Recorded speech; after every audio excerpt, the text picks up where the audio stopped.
Sendi merupakan aksis gerakan yang menuntun kemampuan arah gerakan dari segmen tubuh.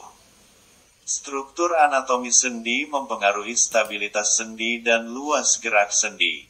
Adanya ketegangan atau tight kelemahan, atau laksitas pada jaringan lunak di sekitar sendi sangat mempengaruhi luas gerak sendi. Arsitektur sendi terdiri atas 1. Sendi-sendi tak bergerak atau immovable joints. 2. Sendi-sendi yang sedikit bergerak. 3. Sendi-sendi yang bebas bergerak. 1. Sendi-sendi tak bergerak. Sinatrosis atau tak bergerak adalah sendi fibrous yang dapat meminimalkan gaya yang terjadi atau shock absorber, tetapi memberikan sedikit atau tidak ada gerakan pada tulang pembentuk sendi. Terdiri atas sutura kepala dan syndesmosis. Sutura merupakan alur-alur yang tidak beraturan dari lapisan tulang, saling merapat membentuk sendi dan dihubungkan dengan kuat oleh serabut-serabut yang bersambung dengan periostem, contoh, sutura tengkorak.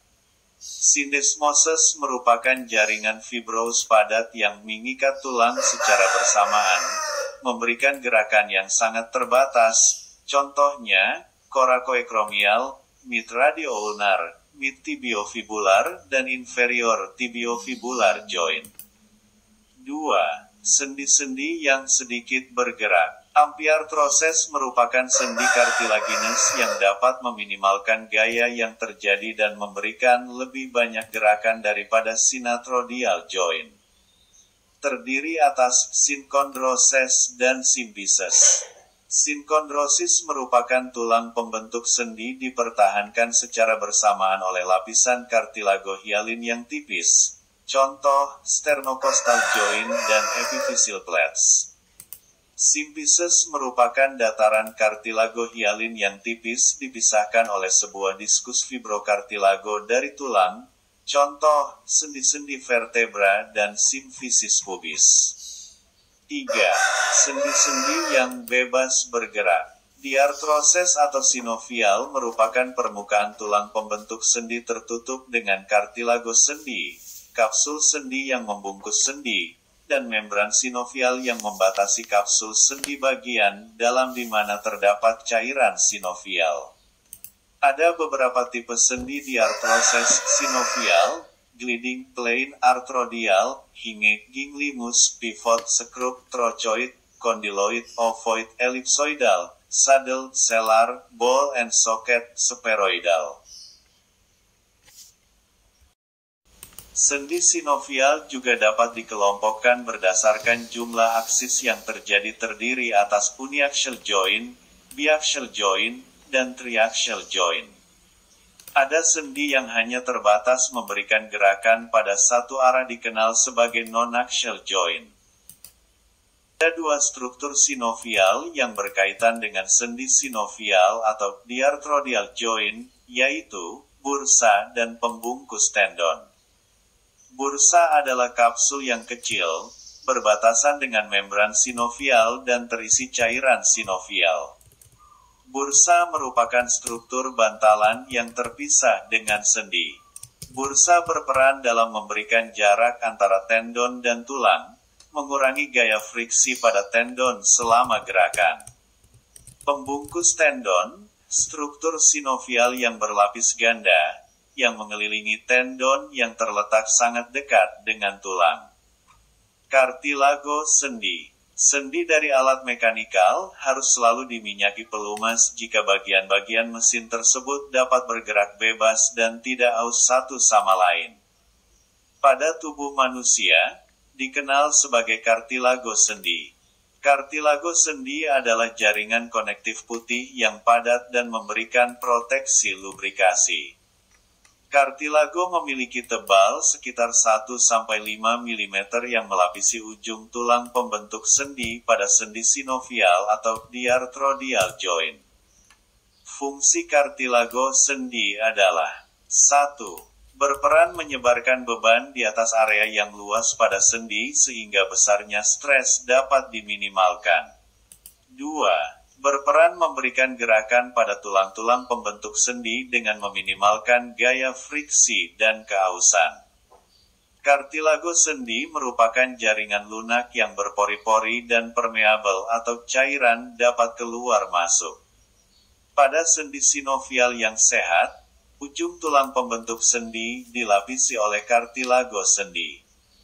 Komposisi kartilago sendi yaitu tersusun dari serabut kolagen 60%, interfibrilar proteoglican gel 40%, yang mempunyai daya tarik-menarik yang tinggi terhadap air, dan sel-sel kondrosit 2%. Sekitar 60-80% dari jaringan tersebut banyak mengandung air, dapat keluar masuk di bawah pengaruh beban.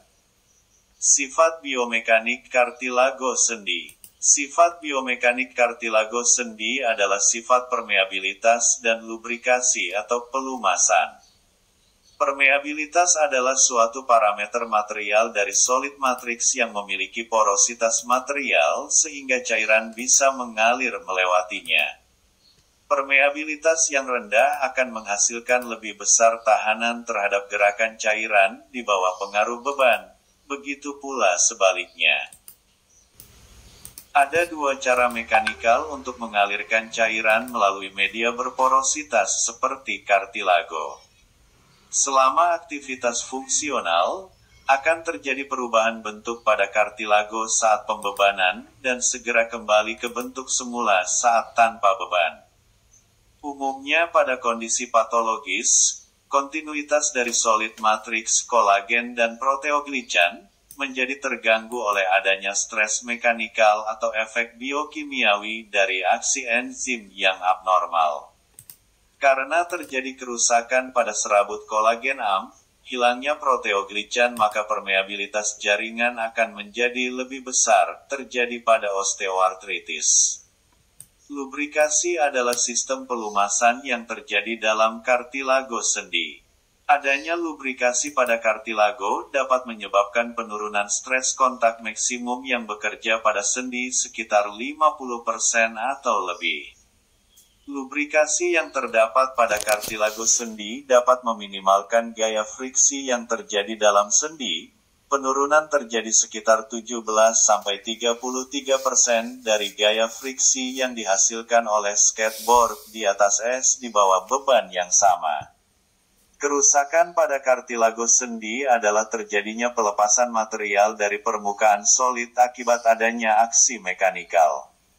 Kerusakan tersebut dapat dibagi ke dalam dua komponen yaitu 1.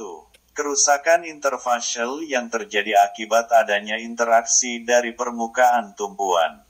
2. Kerusakan fatik yang terjadi akibat adanya deformasi dari body contact permukaan sendi. Biomekanik degenerasi cartilage. Kartilago sendi memiliki kapasitas yang terbatas untuk perbaikan atau generasi. Jika kartilago mengalami kerusakan, maka dapat terjadi kerusakan yang lebih berat secara progresif.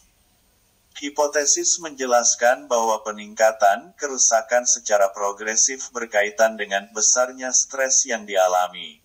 Jumlah stres tinggi yang dialami dan molekul-molekul intrinsik dan struktur mikroskopik dari matriks kolagen dan proteoglican.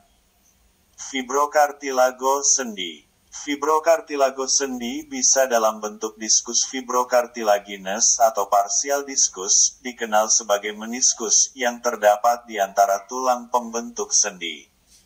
Contohnya, diskus intervertebralis dan meniskus. Diskus intervertebralis berperan sebagai bantalan di antara vertebra, mengurangi tingkat stres dengan menyebarkan beban yang terjadi. Peran diskus dan meniskus adalah 1. Mendistribusikan berbagai beban di atas permukaan sendi. 2. Memperbaiki kesesuaian dari permukaan sendi. 3. Membatasi translasi atau slip dari salah satu ujung tulang. 4. Melindungi perifer atau tepi sendi. 5. Lubrikasi atau pelumasan. 6. Shock absorber. Jaringan konektif atau penyambung sendi. Jaringan konektif atau penyambung sendi adalah tendon dan ligamen. Tendon dan ligamen merupakan jaringan pasif yang secara utama terdiri dari serabut kolagen dan serabut elastik. Kedua jaringan ini bersifat elastik karena dapat memanjang dan kembali ke posisi awal. Jika peregangan yang terjadi melampaui batas elastiknya akibat injuri atau trauma, maka jaringan ini tidak akan kembali ke panjang awalnya. Stabilitas sendi. Stabilitas sendi adalah kemampuan sendi untuk menahan terjadinya pergeseran atau perubahan posisi sendi, subluksasi, dislokasi, atau kemampuan sendi untuk menahan pergeseran salah satu tulang terhadap tulang lainnya, sambil mencegah injuri pada ligamen, otot, tendon di sekitar sendi. Faktor-faktor yang mempengaruhi stabilitas sendi adalah bentuk permukaan tulang pembentuk sendi, susunan ligamen dan otot, serta jaringan konektif lainnya. Fleksibilitas sendi. Fleksibilitas sendi merupakan istilah yang digunakan untuk menggambarkan rong yang terjadi pada sendi. Statik fleksibilitas merupakan rong yang dihasilkan ketika segmen tubuh digerakkan secara pasif. Dinamik fleksibilitas merupakan rong yang dihasilkan ketika gerakan segmen tubuh secara aktif dihasilkan oleh kontraksi otot. Untuk mengukur rong sendi biasa digunakan goniometer, elektrogoniometer, Leyton flexometer. Faktor-faktor yang mempengaruhi fleksibilitas sendi adalah 1. Bentuk permukaan tulang pembentuk sendi. 2. Keterlibatan otot atau jaringan lemak. 3. Keterlibatan jaringan konektif. 4. Aktivitas gerak yang dominan, dan lain-lain.